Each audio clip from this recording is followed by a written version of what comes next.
et qui sont élus selon la préscience de Dieu, le Père, par la sanctification de l'Esprit, afin qu'ils deviennent obéissants et qu'ils participent à l'aspersion du sang de Jésus-Christ. Que la grâce et la paix vous soient multipliées. 1 Pierre 1,2. Dieu est fidèle, lui qui vous a appelé à la communion de son Fils, Jésus-Christ notre Seigneur. 1 Corinthiens 1,9. En effet, ce n'est pas à des anges que Dieu a soumis le monde à venir dont nous parlons. Or, quelqu'un a rendu quelque part ce témoignage.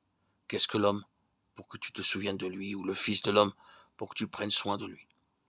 Tu l'as abaissé pour un peu de temps au-dessous des anges. Tu l'as couronné de gloire et d'honneur. Tu as mis toutes choses sous ses pieds. En effet, en lui soumettant toutes choses, Dieu n'a rien laissé qui ne lui soit soumis. Cependant, nous ne voyons pas encore maintenant que toutes choses lui soient soumises. Mais celui qui a été abaissé pour un peu de temps au-dessous des anges, Jésus, nous le voyons couronné de gloire et d'honneur à cause de la mort qu'il a soufferte. Ainsi, par la grâce de Dieu, il a souffert la mort pour tous. Il convenait en effet que celui pour qui et par qui sont toutes choses, et qui voulait conduire à la gloire beaucoup de fils, et élevé à la perfection par les souffrances, le prince de leur salut. Hébreux 2, 5, 10. Que personne donc ne mette sa gloire dans des hommes, car tout est à vous. Soit Paul, soit Apollos, soit Céphas, soit le monde, soit la vie, soit la mort, soit les choses présentes, soit les choses à venir. Tout est à vous, et vous êtes à Christ. Et Christ est à Dieu. 1 Corinthiens 3, 21, 23. Dieu a créé l'homme pour qu'il soit semblable à Christ, en ayant sa vie et sa gloire. Tout comme Christ est la manifestation de Dieu, l'homme doit être la manifestation du Christ. C'est la raison pour même de notre appel, être participant de son Fils, en vue d'être rendu conforme à son image et qu'en définitive, il soit le premier-né d'entre plusieurs frères. Depuis l'éternité passée jusqu'à la résurrection, le Seigneur est le seul Fils unique. Après sa résurrection d'entre les morts, il est devenu le Fils premier-né.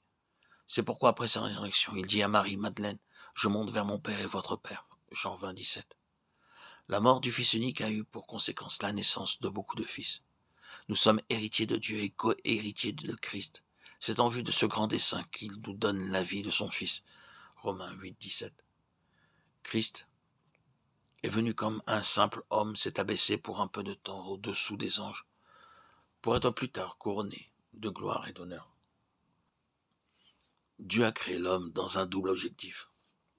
Recevoir la vie de son Fils, le faire entrer avec lui dans la gloire. C'est pourquoi le but de sa venue et de sa mort sur la croix est de conduire à la gloire beaucoup de fils. Hébreux 2, 10. Rendons grâce à Dieu, parce qu'il nous a créés et nous a rachetés dans l'intention de satisfaire le cœur de Christ. Voilà pourquoi Dieu avait prédestiné l'homme à la conformité de l'image de son Fils.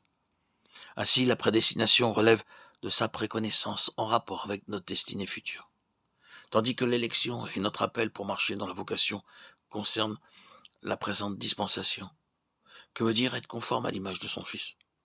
Cela signifie que par un profond travail intérieur de l'esprit en nous, nous serons rendus semblables à lui, le modèle céleste, l'empreinte avec laquelle Dieu marque beaucoup de fils. Et ceci toujours avec la pensée dominante que Christ soit le premier-né de plusieurs frères. Dieu désire que nous possédions la vie et la gloire de Christ. Romains 8, 29, 30.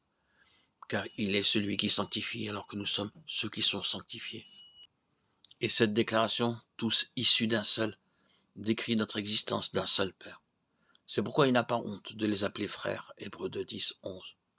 Il est donc fondamental d'être saisi de cette immense réalité, que le but de la présence de Christ en nous par son esprit est de nous amener à cet état de fils pour nous faire parvenir à la gloire. Ne vous étonnez pas de lire ceci, Christ en vous, l'espérance de la gloire. Colossiens 1, 17.